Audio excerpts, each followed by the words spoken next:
বাংলাদেশের সাথে ওয়েস্ট ইন্ডিজের প্রথম টি-20 আর কিছুক্ষণ পর আপনারা সবাই জানেন যে সবশেষ 4টা বাইলেটারাল সিরিজ হোমে অ্যাওয়েতে বাংলাদেশ জয় পেয়েছে। টানা 4টা সিরিজে জয় পাওয়া বাংলাদেশের টানা 5ম সিরিজে জয়ের সুযোগ, এবং সেই সিরিজ জয়ের পথে এগিয়ে যাবার জন্য প্রথম ম্যাচে জয়টা গুরুত্বপূর্ণ, কারণ আপনি একটা উইনিং মোমেন্টামে থাকলে পরের 2 ম্যাচের ইকুয়েশন চ্যালেঞ্জেস গুলো অনেক ইজি হয়ে যায়। বাংলাদেশ দলে 11 নিয়ে ডিসকাশন করতে চাই, যেমনটা ট্যাগলাইনে দেখছেন, এবং এই 11 যথেষ্ট ধরনের কনফিউশনস রয়েছে, কারণ সিন্ডিকেটের ভেতরের কিছু ক্রিকেটারকে বা 1-2 ক্রিকেটারকে যেভাবেই হোক 11-এ অ্যাকোমোডেট করার জন্য ম্যানেজমেন্টের যে নগ্ন চেষ্টা, কদর্য রূপ, সেটা দলের বাকি সদস্যদের মধ্যে, স্কোয়াডটা তো 16 সদস্যের, সেখানটা একটা অসন্তুষ্টির জায়গা তৈরি করেছে।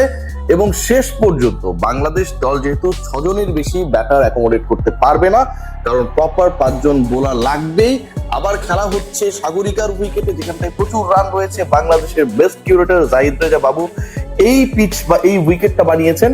সো ওই জায়গায় আপনি যদি শর্ট অফ বোলার্স নিয়ে খেলতে নামেন, তাহলে হিতে বিপরীত হতে পারে। বাংলাদেশের বোলিং ডিপার্টমেন্টে চ্যালেঞ্জের নাম, মানে এখানটায় সিন্ডিকেট সেভাবে নেই, তবে বোলিং ডিপার্টমেন্টে চ্যালেঞ্জের নাম যে how many quicks and how many spinners আপনি এখানটায় অ্যাকোমোডেট করবেন। বাংলাদেশ কি 2 পেসার 3 স্পিনারে যাবে, নাকি বাংলাদেশ 2 স্পিনার 3 পেসারে যাবে? সাম্প্রতিক সময় যদি বাংলাদেশের টি-20তে স্পিনারদের পারফরমেন্স আপনি বিবেচনা করেন, নাসুম আহমেদ, শাক মেহেদি এবং রিশাদ হোসেন, এই 3 জনের কাউকেই 11-এর বাইরে রাখাটা খুব একটা সহজ না, এবং সেটা সহজ হওয়ার কোনো কারণ নেই ফর দেয়ার পারফরমেন্সেস। শর্টের ভার্সনে এই 3 জন যে অসাধারণ পারফরমেন্স করেছে গেল কয়েকটা সিরিজে, সেখান থেকে এদের যে কাউকে বাদ দেয়াটা, ইভেন ধরেন আপনি 2 জনকে খেলাবেন, এই 3-এর মধ্যে কাকে বাদ দিবেন সেই সিদ্ধান্ত নেওয়াটা আমার কাছে মনে হয়েছে যথেষ্ট কঠিন হতে যাচ্ছে। একই সাথে 3 জন পেসার যদি বাংলাদেশ খেলানোর পরিকল্পনা করে, সেই 3 জন কারা হবে সেই সিদ্ধান্তটা কিন্তু কোয়াইট ডিফিকাল্ট।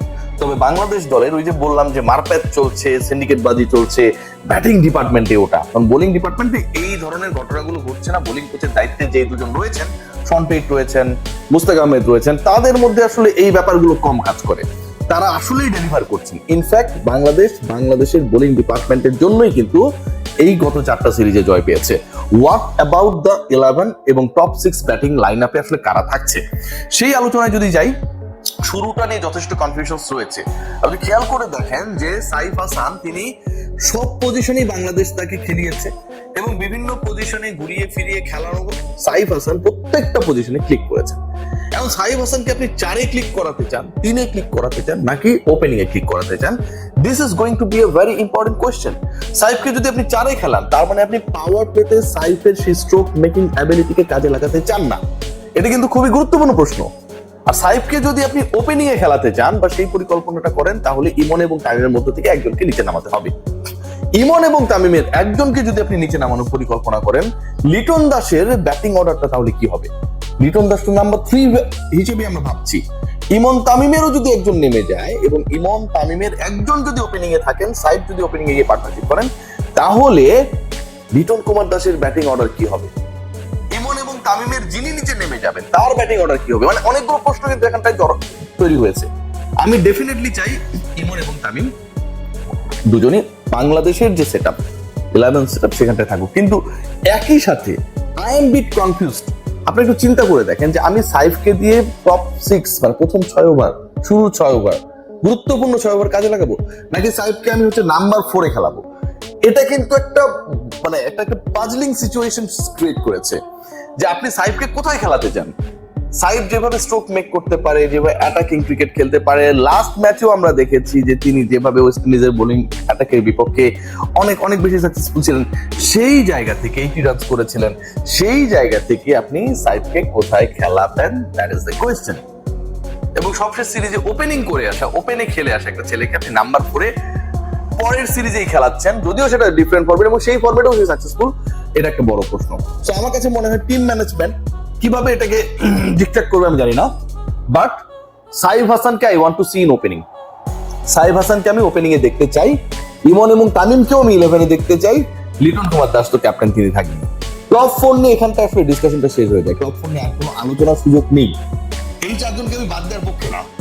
লিটন এমনিতেই বাদ করবেন না, সাইফকে আপনি মানে কোনো বিবেচনায় বাংলাদেশ দলের সবচেয়ে কনসিস্টেন্ট ক্রিকেটার রাইট নাও, আপনি বাদ দেওয়ার পরিকল্পনা চিন্তা ভাবনা কোনোটাই আনতে পারবেন না মাথার মধ্যে। বাদ থেকে যে দুজন opener, definitely I want them there, কারণ বাংলাদেশকে এই উইকেটে স্ট্রোক মেক করতে পারে, ধরো তক্তা মারো প্যারেক টাইপের ব্যাটিং করতে পারে, you need those stroke makers. So এরপরের যে পজিশন দুটো থাকলো নাম্বার 5 and 6, ম্যাজিকটা ওখানটায়, কালো জাদু, ব্ল্যাক ম্যাজিক ইনফ্যাক্ট ওখানটায়। কেন আমি বলছি যে টপ 4 নিয়ে কোনো কোয়েশ্চেন নেই। বোলিং ডিপার্টমেন্টে আপনি 3 জন আর 2 জন, মানে যতজনই আপনি স্পিনার খেলান না কেন, এটা নিয়েও বড় প্রশ্ন তোলার সুযোগ থাকবে না, কারণ সবাই মানে কাছাকাছি পারফর্মার 19-20 ইনফ্যাক্ট। পেস ডিপার্টমেন্ট নিয়েও আসলে বড় প্রশ্ন তোলার কোনো সুযোগটা থাকছে না। বাট 5-6 আপনি কাকে খেলাবেন?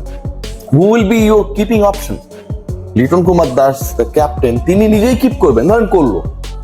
আপনি among this 3 cricketers, Shamim Hossain Patwari, Jaker Ali অনেক এবং নুরুল হাসান সোহান, তাহিদ হৃদয় কিন্তু আলোচনা দিয়ে আনছি না, তাহিদ হৃদয় আমি স্পট দেখি না ইনফ্যাক্ট। সো এই যে 3 জনের আমি নাম বললাম, নুরুল হাসান সোহান, জাকের আলী অনেক, শামীম হোসেন পাটোয়ারি, এই দুজন থেকে you will be able to accommodate only 2। একজনকে আপনাকে বাদ দিতে হবে। এখন জাকের আলী অনেককে যেভাবে হোক কোচিং স্টাফের একটা অংশ, ইনফ্লুয়েন্সিয়াল পার্ট, তাকে খেলাতে চায়। যেই জাকের আলী অনেক সবশেষ 6 ম্যাচে করেছেন 66 রান, মাত্র 66 রান লাস্ট 6 ম্যাচেসে, যার এভারেজ হচ্ছে 11, যে স্ট্রাইক রেট হচ্ছে 108। কোনো বিবেচনাতেই বাকি দুজনের সাথে, সোহান বলেন আর পাটোয়ারি বলেন, কোনো বিবেচনাতেই বাকি দুজনের সাথে কম্পারেবল না তার পারফরম্যান্স, খুবই পোর। সেই জাকের আলী অনেককে শুধুমাত্র কোন একটা জায়গা থেকে ভালো লাগার কারণে, ভালোবাসার কারণে খেলানোর ব্যাপারে একটা বড় ধরনের চোখ আছে, পাল্লাটা এদিকে নামানো আছে। সো এখন এই ঘটনাটা যদি ঘটে, it is going to be a very very dirty practice in the national team. কারণ আপনি পারফর্মারকে বাদ দিয়ে নন পারফর্মারকে শুধুমাত্র আপনার কোরামের বলে যদি খেলিয়ে দেন, আমি জাকেরের বিরুদ্ধে না, জাকেরের মতো যদি বাজে পারফরমেন্স শামীম হোসেন পাটোয়ারি করে, ইভেন সাইব হাসান করে, আমি তাদের ব্যাপারেও বলবো। Because I am as the citizen of this country এবং একজন রিপোর্টার হিসেবে আমি চাই কি যে বাংলাদেশের সেরা 11 জন মাঠে নামবে, সেরা 11 জন মাঠে নামবে, নাম এখানটা ম্যাটার করে না। সো আপনি যখন সেরা 11 জন ক্রিকেটার খেলাবেন, অ্যাকর্ডিং টু দ্য পারফরমেন্স আপনি সেরা 11 জনকে বেছে নেবেন। সেরা 11 জনকে বাঁচতে গিয়ে আপনি যদি 11 এভারেজের 108 স্ট্রাইক রেটের 6 ম্যাচে 66 করা, 6 ম্যাচে 4টা সিঙ্গেল ডিজিট আউট হয়ে যাওয়া একজনকে 11-এ, বাংলাদেশের 11-এ যদি সুযোগ করে দেন, এটা আমার কাছে মনে হয় কোনোভাবে অ্যাকসেপ্টেবল না। So I want to see there Shamim Hossain Patwari and Nurul Hasan Sohan. Top 6টা আমার অনেকটা এরকমই, যে আমি আসলে ওপেনিংটা কে করছে না করছে সেই হিসাবটা আমি করতে চাই না এই মুহূর্তে। বাট তামিম, ইমন, সাইফ, লিটন এবং শামীম, সোহান, এই যে 6টা নাম বললাম, এর বাইরে 5 জন বোলার খেলবে, আপনারা সবাই জানেন। এই 5 জন বোলারকে নিয়ে কারো কোনো প্রশ্ন তোলার সুযোগ নেই। বাট বাংলাদেশ দল যেভাবে প্ল্যান করছে, বাংলাদেশ দলের ইনসাইডে যে ধরনের সিন্ডিকেট বাজি চলছে, আমার কাছে মনে হয় ইন্টারফেয়ার করে হলেও প্রেসিডেন্ট তার নির্বাহী ক্ষমতা বলে এখানটায় যেন ফেয়ার ক্রিকেট হয়, ফেয়ার সিলেকশন হয়, সেটাকে এনশিওর করতে হবে। সবাই ভালো থাকবেন, টেক গ্রেট কেয়ার। একটু পরেই ম্যাচ, বাংলাদেশ ওয়েস্ট ইন্ডিজ সিরিজের প্রথম T20 চট্টগ্রামের সাগরিকে।